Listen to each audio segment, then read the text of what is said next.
Hello and welcome. I am Zabraxi. So I was playing through Yoshi's Island on the Super Nintendo for like the 17th time the other day when I realized something. This game isn't even 3D. What am I doing with my life? During the 1980s and early 90s, everything in the industry was pixels and bits. 8-bit, 16-bit. It was this buzzword that people had absolutely no idea what it really meant, but all we knew was that Mario 3 on the Super Nintendo looked better than Mario 3 on the NES, so give me those bits, baby. So that's the new Super Nintendo Entertainment System. What about it? They say it has 16-bit technology, whatever that means. Companies were seriously obsessed with bits. Take this commercial for the Atari Jaguar, for example. Sega Genesis is 16 bits, 3DO is 32 bits, the Atari Jaguar is 64 bits. Which is more advanced? Clifford! I know this commercial is really dumb, but can we just acknowledge how wonderful that oval is that this actress drew? I just want to know how many takes it took to get that oval. It is so clean. While the mid-90s saw the release of the Nintendo 64 and the PlayStation, and the world was met with the true introduction of 3D gaming on a console, the Super Nintendo wasn't about to give up just yet. A studio named Argonaut Games had reached out to Nintendo to try and build up a relationship. Argonaut's bargaining chip was to show Nintendo how to break the copyright protection on the Game Boy. Wait, what? This doesn't sound like a deal, but rather like a bit of blackmail. We know how to break your stuff, so let us work with you instead. Argonaut was confident that they could simulate three-dimensional space on the Super Nintendo without the need to add any additional expansion packs or chipset modifications to the console itself. Instead, they developed a new chip called the Mario chip. Of course, that would be manufactured on the cartridges themselves to do the real work. While a dozen or so games would eventually utilize the Super FX chip, like Yoshi's Island here, legend says that if you open up your SNES copy of Star Fox, that the chip inside still says Mario on it. What'd you think I was gonna show you? You want me to open up my game for you? I don't open up my game for anybody. You gotta buy me dinner first. While Nintendo was excited by the success of the 3D effects, and, well, why wouldn't they be ecstatic over a technological advantage for their system that they didn't have to develop? What they needed now, though, was a title to fully utilize the development and show off its potential. This brings us to what would become Star Fox and the debut of the Super FX chip. The opening pre-title screen to a game is more important than many of us tend to give credit to. This is the designer's chance to set the stage for us, help us, the players, know what kind of mood and attitude to enter this journey with. The dark red clouds and stormy sky coupled with the overpowering orchestra with Final Fantasy VI lets us know that we're in for something seriously heavy. The very first moments of Diddy Kong Racing brighten up our spirits with some goofy music, but it also shows multiple characters that will be playable and even the 3 different vehicles that we can use in the game. Star Fox opens like it's Star Wars. Actually, it opens exactly like it's Star Wars. This intro, though, is so impressive for 1993. Remember that at this time, console games were almost strictly 2D, with maybe different planes of perspective? Maybe? Star Fox here introduces a giant 3-dimensional cruiser that has ships coming at it from the background, flying around all different angles of distance, blowing up a fleeing R-wing at the start, and then having a ship of some kind barreling towards the screen, firing lasers at us.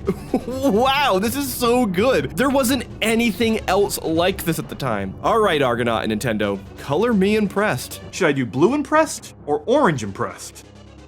So before we get too far, I think it's important to talk about just how this whole Super FX magic works. The Super Nintendo inherently has a tool called Mode 7, which allows some clever manipulation of 2D sprites and a technique called parallax scrolling to provide an illusion of 3 dimensions. You can see this in titles like F-Zero or that famous opening of Final Fantasy VI as the 3 Magitech armors are walking towards the town. This isn't actually 3D, but a grand illusion that gets the job done and is truly impressive when you realize that all it is 2D images rendered on different planes at different sizes. But like any illusion, this has its limitations. Shigeru Miyamoto expressed frustration that in Pilot Wings, they were unable to fully spin the aircraft, but instead had to rely on pre-drawn sprites to make it appear as if the airplane was actually turning. The obvious question becomes, well, then why not just draw all of the sprites from every angle and boom, you have a 3D airplane? Well, remember that we're talking about cartridges with less than 4 megabytes of storage here. Every new sprite you create is memory space you're losing. You could theoretically build every angle of an R-Wing for Star Fox and use clever sprite manipulation to generate an illusion of 3D, but you might not then have enough space to have more than a couple enemies or have something as simple as a sky. This is where the Super FX chip would come into play. Argonaut founder Jez-san promised Miyamoto that their chip would add enough clock speed and RAM to generate true 3D at 10 times the optimization of what the SNES was currently capable of. Years later, Jez would admit that that claim was completely BS. He had no idea if what they were about to make was going to be even worthwhile, let alone 10 times better. Moral of the story, lying to get money is how games are made.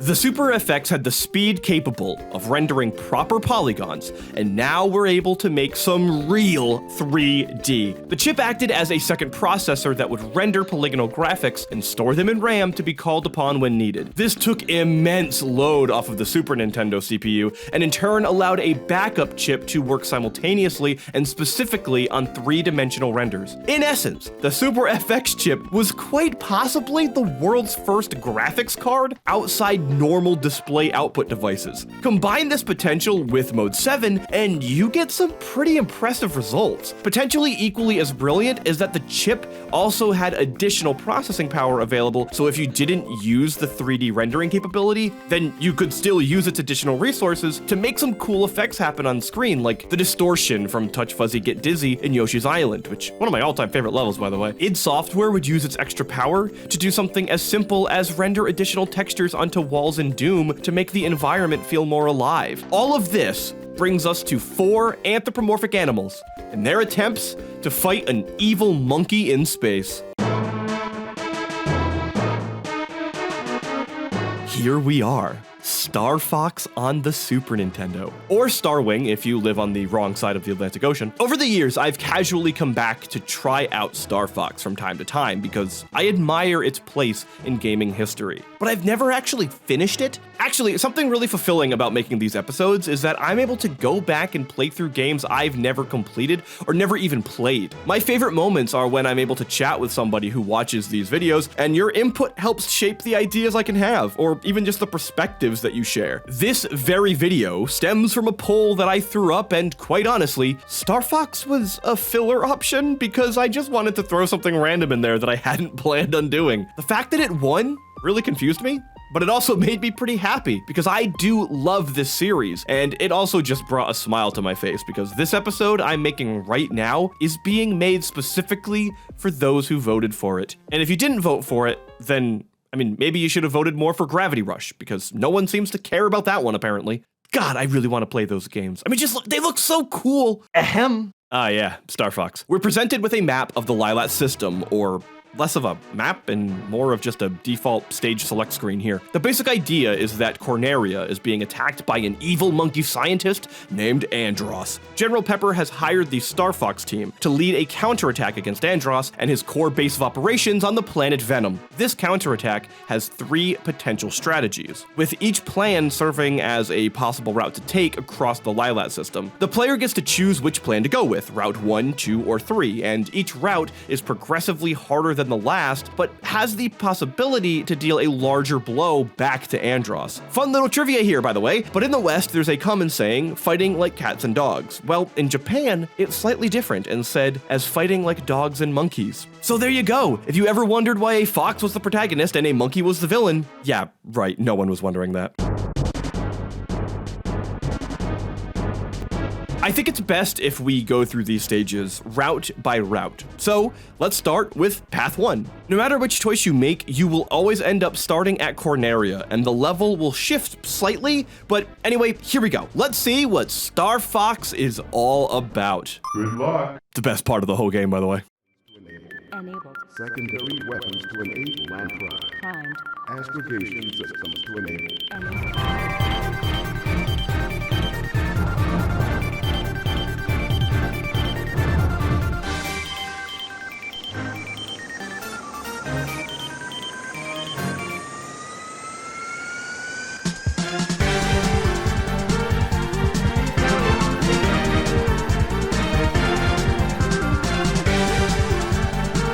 Oh my god.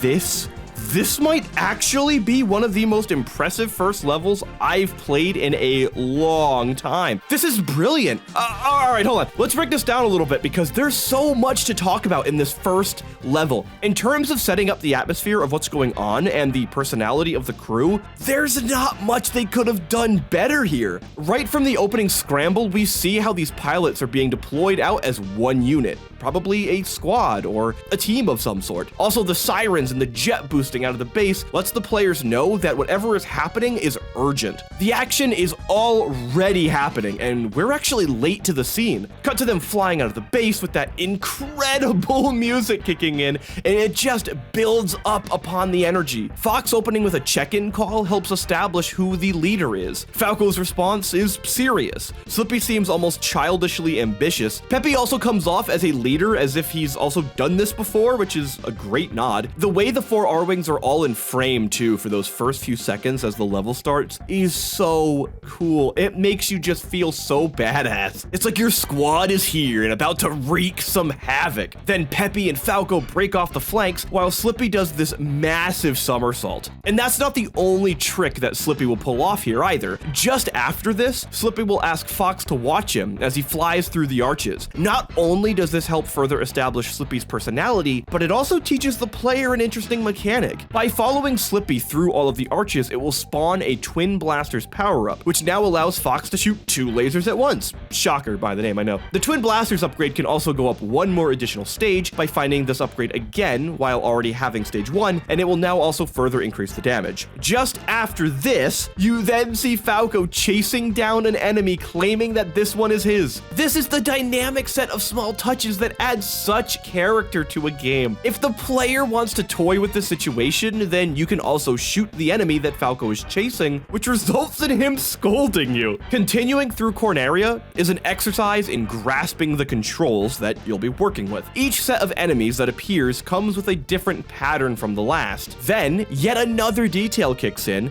as Slippy requests help from a ship chasing him down. This time, though, the dialogue box is accompanied by a health bar. So now you know that there's a proper fail state to some degree. Small scenarios like this adds so much more life into something that isn't immersive on its own visuals. Let's be honest, just look at this. This isn't actually super immersive, right? The boss introduces you to the color patterns to look out for and shows exposed weak spots. It's a very, very basic encounter, but one that works well in tutorializing what you'll see in the future while capping off a great introduction stage. I always find the first level of a game to be probably the most important. It has to do so much for the player. It's gonna set up the rules, it's gonna grab your attention, it's gonna teach you all about the world and the story and the events that are about to unfold in front of you. It's actually one of the reasons I'm always so impressed by The Legend of Dragoon. The intro to this game is absolutely stunning, but Star Fox. We're talking about Star Fox today, we're gonna get to you eventually, but Corneria's good too. So not every level is created equally here, and not every stage deserves the attention as I just gave Corneria, which, by the way, we will be back to, because there is even more to say about Corneria. From here on out, we're just going to try and take a brief look at a level and only hit the highlights unless that level is specifically outstanding. Route 1 has you venture from Corneria out to the Asteroid Belt. There's a pretty substantial mechanical shift where the third-person R-Wing view changes to that of a first-person cockpit perspective. I love to say the word cockpit. I get to say pit. That's actually all there is really about the Asteroid Belt in Route 1. Honestly, the enemies are pretty forgettable. The boss is so forgettable that I actually had to look back at my footage to remember which one it even was. And the stage aesthetic is cool, but nothing is fleshed out enough to really help it all click.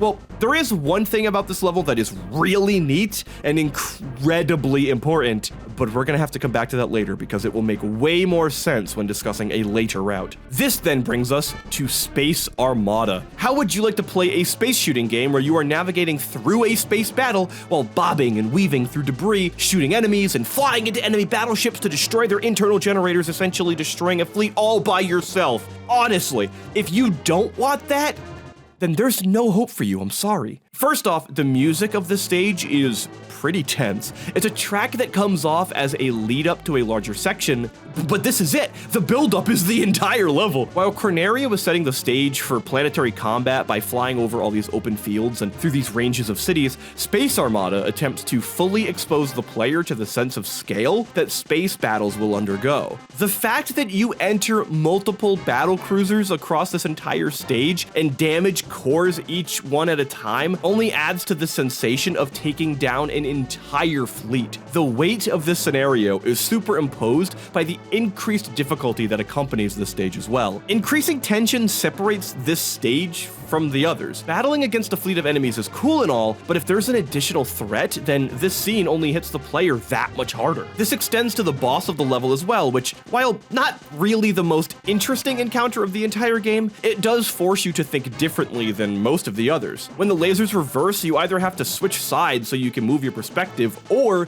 you can keep your current angle, which is simpler, but at the cost of now having to anticipate these rotating lasers coming from behind you. Spoilers, but this is easily one of the best levels in all of Star Fox. It's a perfect example of what people imagine when you describe what Star Fox is as a game. Alrighty, so now that we've had an amazing level, let's travel to Meteor, which is quite possibly the most boring level in the game. At least the music's good.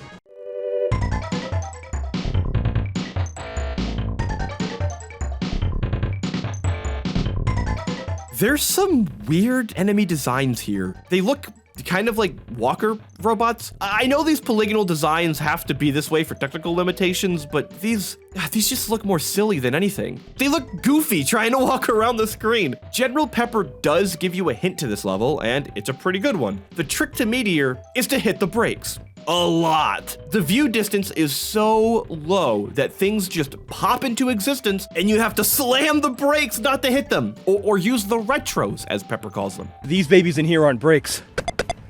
They're retro. And this leads us to the final level of the route, Venom.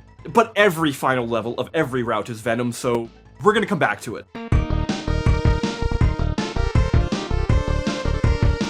Before we hit up Route 3, though, we have to do Route 2. Well, we don't have to, but for the sake of pacing, it just makes more sense. Route 1 is essentially easy mode, 2 is normal, and 3 is hard mode. Something fun is that even at the starting level, Corneria, we can already see changes taking shape. It's nothing radically different, but Route 2 Corneria is more difficult than the first version. I think what works really well here, despite being a step up and intended to be playing after completing Route 1, is that this stage still comes off as tutorializing many of the basic mechanics. This way, if you decided to pick Route 2 first for some reason, I mean, maybe you just know you're a god gamer and Route 1 is for chumps who can't even beat Demon Souls blindfolded. At least you'll still be taught the Star Fox functions and you get accustomed to the controls and the game feel here. Leaving Corneria brings us to Sector X. Functionally, this level is just another asteroid belt level, except instead of asteroids, it's giant steel beams everywhere? Where the heck did all this space junk come from? I mean, come to think of it, what is that planet down there? Granted, this view is absolutely gorgeous, but is that Corneria? It sure does look like Corneria, right? Then why is this level called Sector X when it's literally just elevated Corneria? Our real-world International Space Station doesn't proclaim to be in Sector 420 just because it's in the Earth's atmosphere. I wish I had more to say for the first off Corneria level of Route 2, despite only just being barely off Corneria, but this is really it. It's just another Star Fox level that we've seen so far. Even the final boss of this stage is just a copy-paste of the Asteroid Belt boss. It is harder, but even the difficulty of this encounter is incredibly forced. The challenge comes strictly from this limited field of view you have. If you don't already know the attack is coming, then you'll get slammed on your flank because you genuinely can't see it coming. How is this fun? Thankfully, it's still pretty easy, all things considered, but this is just not the type of clever challenge that Nintendo is known for. Titania, on the other hand, is exactly what Nintendo is known for. This seems like it's going to be a trend where the second level is super dull, only to have the third one be absolutely incredible. Titania is tits. Nah, that's not good. Titania's design is titaniumly strong. Now, that sucks too. Titania is a great level. Nailed it. The idea here is that this planet is the bulk of all resources for the Lilat system, but its weather control unit has been damaged and now the surface has been frozen over. This is a beautiful level. Look at it. It's also got this cool otherworldly music fluttering throughout the stage. The harsh color from the ice makes it hard to navigate. While the technology here is incapable of providing a properly blinding reflection, this void of white emulates that feeling of being lost in a storm. Difficulty is starting to ramp up too at this point. Enemy patterns are becoming more complicated and attacks are harder and harder to dodge. Restoring power involves trying to locate a switch that's hidden behind some gates. For a while, I didn't want to find it because I am such a sucker for snow levels, but alas, this level must be completed. Eventually, you'll flip the switch and the planet immediately restores itself back to normal. Seriously? That's all it takes to solve climate change? Just a flick of a switch, huh? Get Greta Thunberg on the phone. Titania then continues for far too long as you just seemingly repeat the same set of enemies for another 2 to 3 minutes until you finally stumble upon a boss that sends robot piranha fish at you.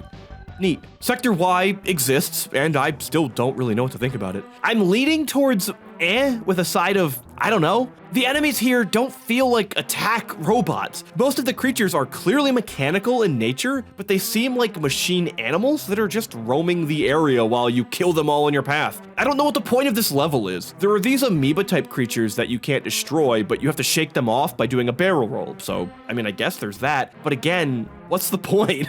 The only thing this level shows the player is just how bad the input lag is on doing a barrel roll. Tapping L or R isn't the issue, but by using one of the two buttons, you'll turn your R-wing on the side and you can turn more abruptly in that direction. However, by pressing L or R twice, you can do a barrel roll, or sorry, an aileron roll technically. However, there's a distinct input lag to trigger the move. I'm recording this footage on my Switch, so I thought perhaps it was just NSO causing the lag. I mean, fair, NSO's emulation is pretty bad. So I plugged in my SNES copy of the game, and the delay seems just as bad. Nothing like a boring level making you realize the controls also aren't tight. But at least the background is incredibly pretty. Now, this would normally bring us back to Venom, but we're gonna quickly dash through Route 3 before I touch on Venom. Spoilers, it probably won't be a quick dash.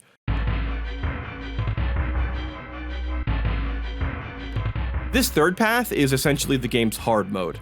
And it is definitely hard mode. We blast off onto Corneria like normal, and as true of Route 2, this version of Corneria is different yet again.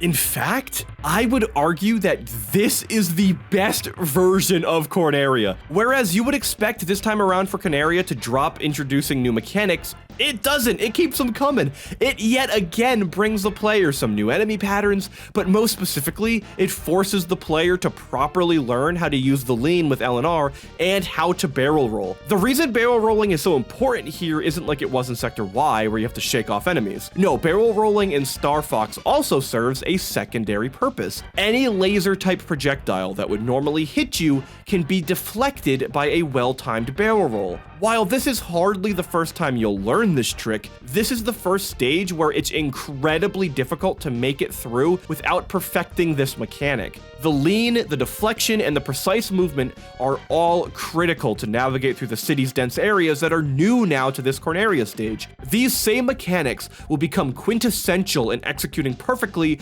if you plan on making it through this route. I mean it, man. Route 3 is such a significant step up that Corneria level 3 is potentially harder than anything levels 1 or 2 will throw at you. Space Armada is arguably the perfect presentation of what Star Fox was technically capable of, but I am in the camp that this iteration of Corneria is my absolute favorite stage in the game. There are these details that I didn't even notice my first time through either. Take for example that at the beginning of the launch of the mission, these turrets at the start, they're not shooting at you, but instead they're shooting out towards the runway as if they're providing covering fire for the Star Fox crew. This makes so much much sense considering that this route is taking place during sunset, and it potentially means that Corneria isn't just retaliating at this point, but at the brink of falling to Andros, and Star Fox is genuinely the last hope for the Lilat system. All of the new city navigation makes this planet feel so much more inhabited than the other renditions did. This feels like a planet full of people that I'm saving rather than just a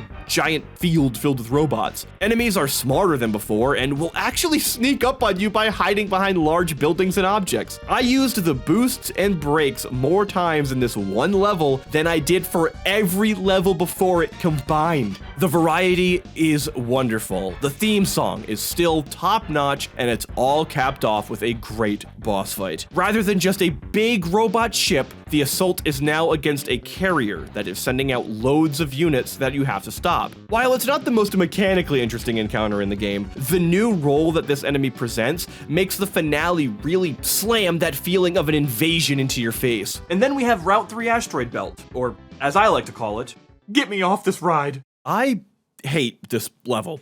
It's hard, but it's hard because there's just so much crap on the screen. You also have 3 to 5 enemies at a time shooting at you while there's like 5+ asteroids flying towards you. Not only is this a nightmare to try and dodge and hope you're lucky enough to not get hit by a stray rock along the way, but all these objects being rendered really slows the game down. What makes the slowdown so frustrating, you ask? Well, it's not just because the game chugs and looks worse. No, that would be just a small complaint, but not the case. The drop in frame rate makes aiming genuinely harder. Many of the enemies are small, and at this point start to require more precision than ever before. If you haven't figured out their patterns yet, then you are going to struggle trying to get Fox to fire in the exact spot that he needs to. In order to make your life easier, you can stay in cockpit view, which does help. However, this view's sole purpose in this level is to make aiming easier, but again, the slowdown makes it so unnecessarily difficult at times. It also limits your field of view, so you get hit by random rocks, and I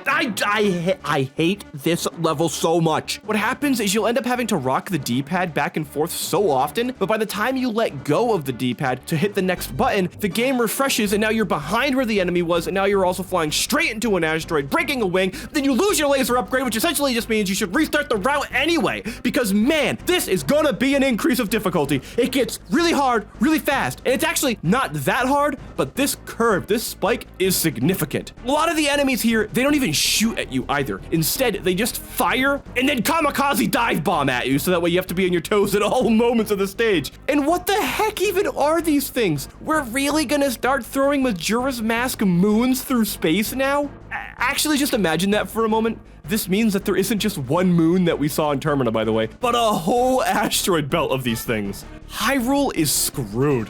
Then, of course, the boss can't just be tough or anything.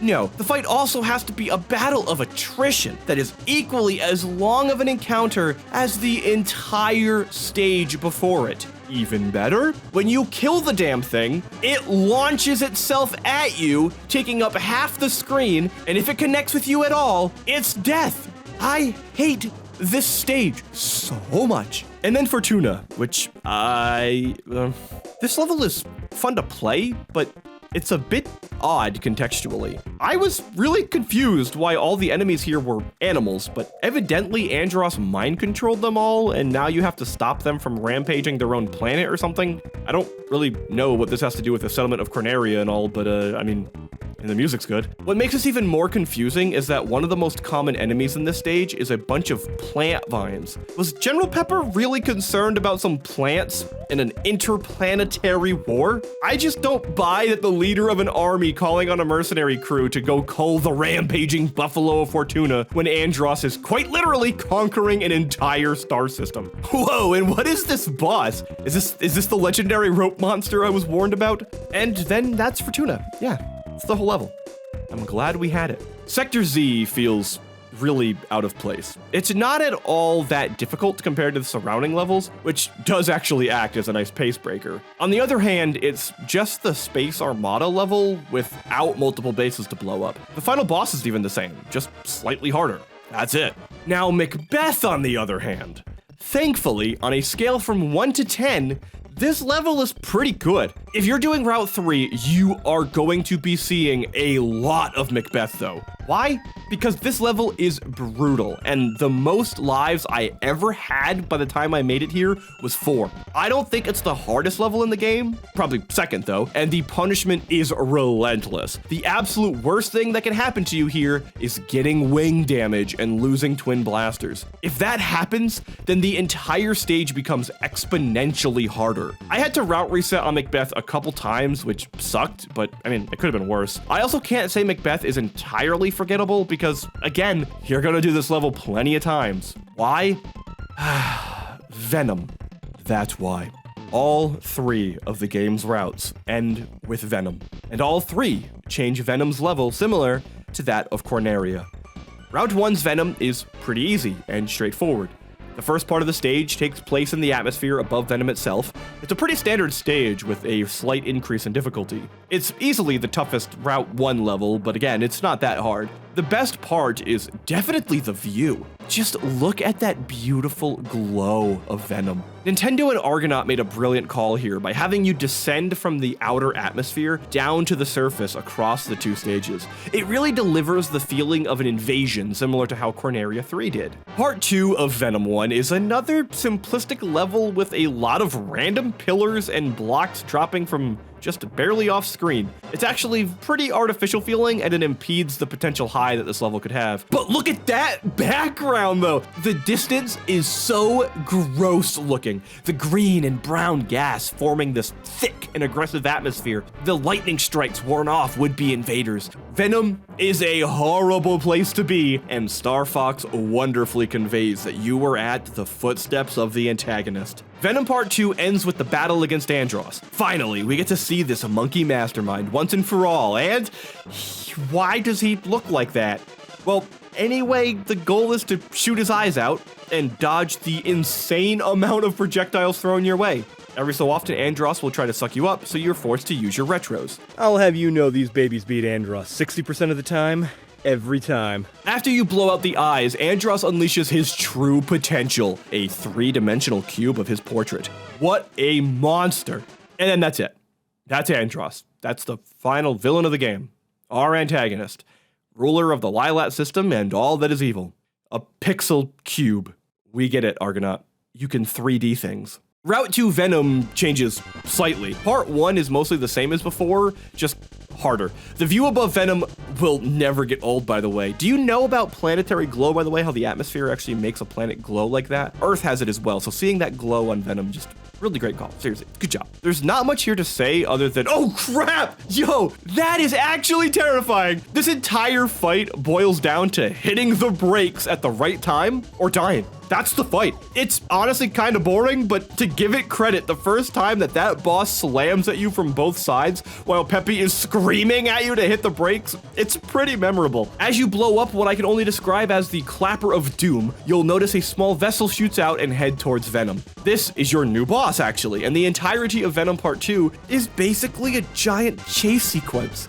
This is so cool! You're pursuing the ship down a highway on Venom. What really sells this hunt is that most of the ships along your path aren't even shooting at you, or even attacking you at all. They just seem to be other vehicles in the way, and you have to dodge them, or blow them up, I guess. I mean, this is a video game after all. You'll even see these arrows on the road like lanes are merging. It's so brilliant. Control is the key to this level. You're forced to master that lean mechanic and the momentum of the R-Wing. You have to move quickly, but precisely, and be sure to not overcompensate. Catch up to the ship, shoot the riders that are coming out that are going to try to get you, blow up their space fan, and head down to fight Andros. This time, Andros is different. He has more HP now.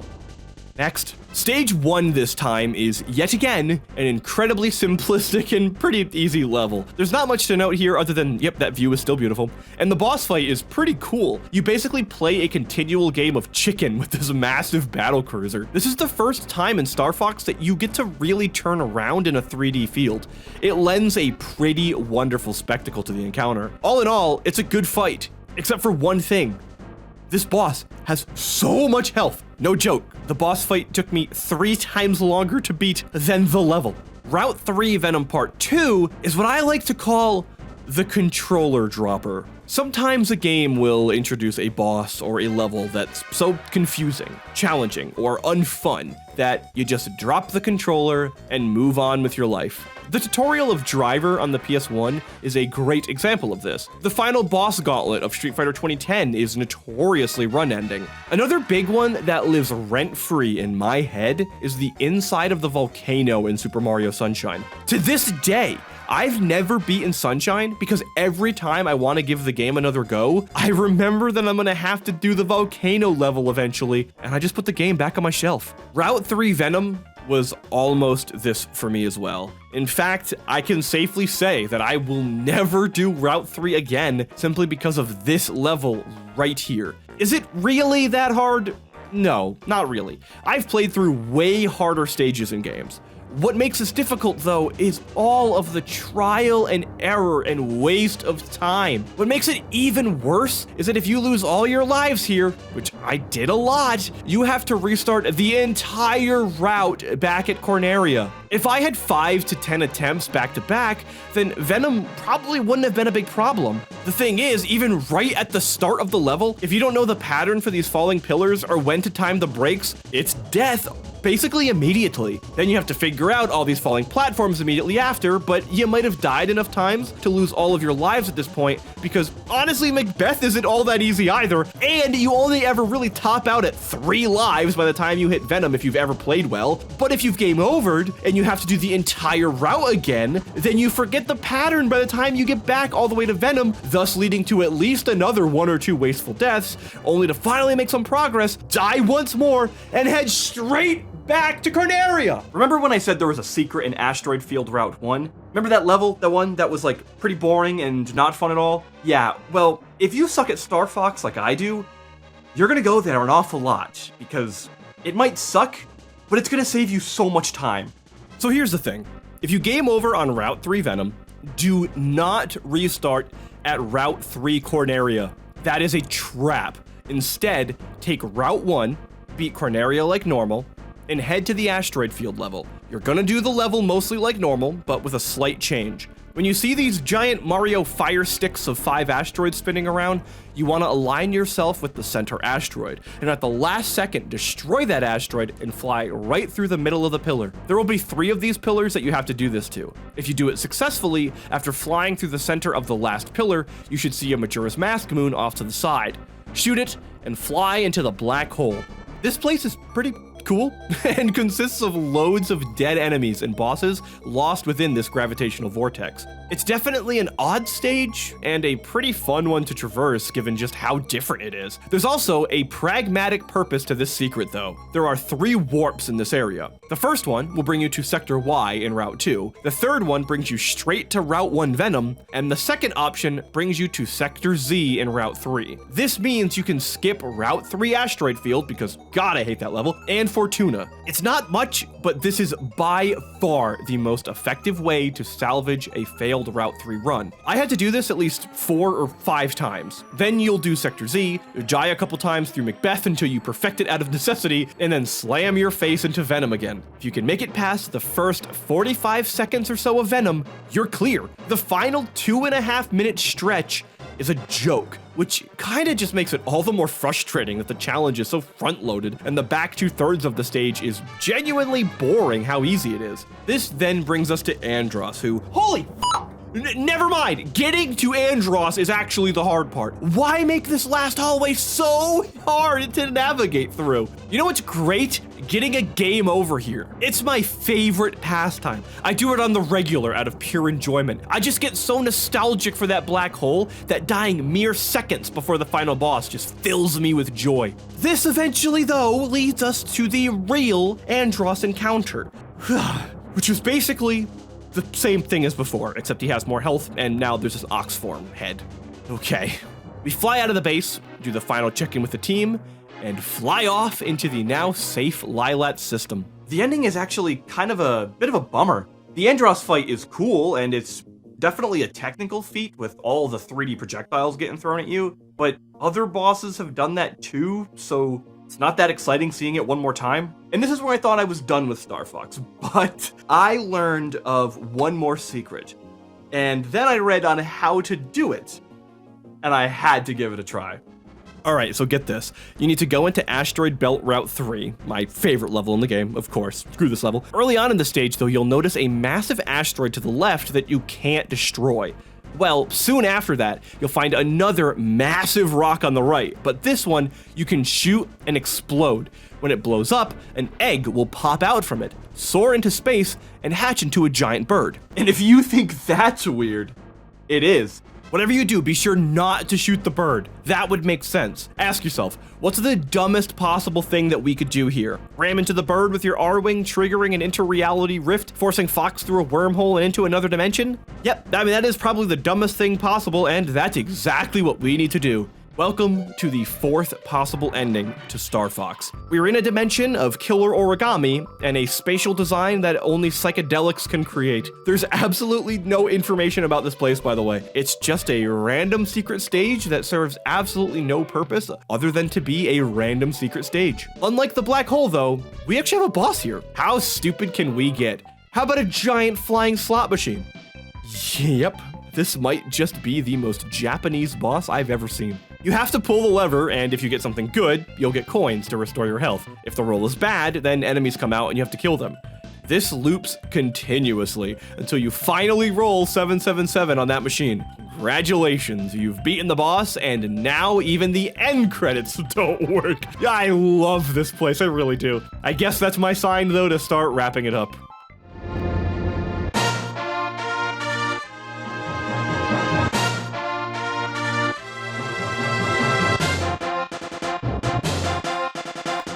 This episode was originally planned to be a compilation of both Star Fox 1 and 2. Along the way, I had decided to just focus on the first game to help make the project a bit smaller. And then I started writing. Going into this, my feelings were mixed. Star Fox and the Super FX chip are both impressive technological feats that changed the gaming industry forever. We need them.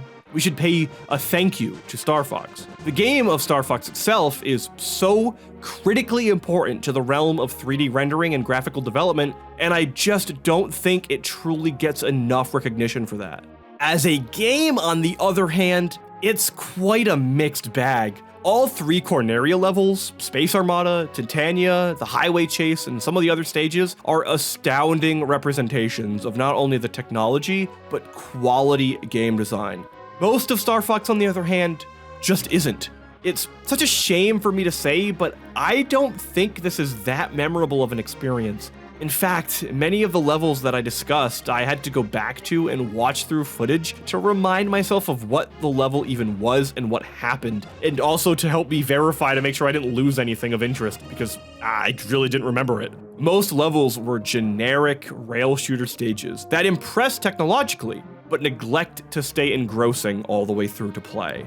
While I may be sounding like a downer, I want to express, I did overall enjoy my time here. I'm glad I've played through Star Fox. I can appreciate it now with even more appreciation, given some amazing details and some quality content that they've created here. What matters most to me here is that the highs landed gracefully. Enough levels in Star Fox are engrossing, still to this day, and it ensures that Nintendo and Argonaut could deliver a quality product, not only to help sell the potential of the Super FX, also to create a good game for all of us to enjoy.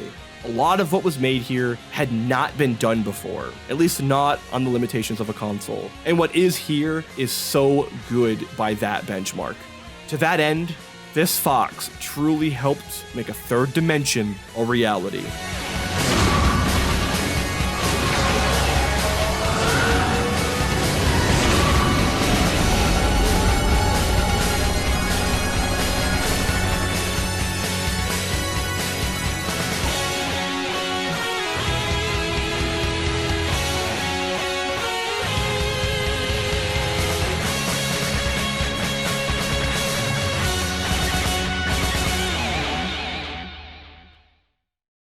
Thank you so much for watching. Now, if you'll excuse me, I'm gonna go try and figure out how asteroids give birth to eggs.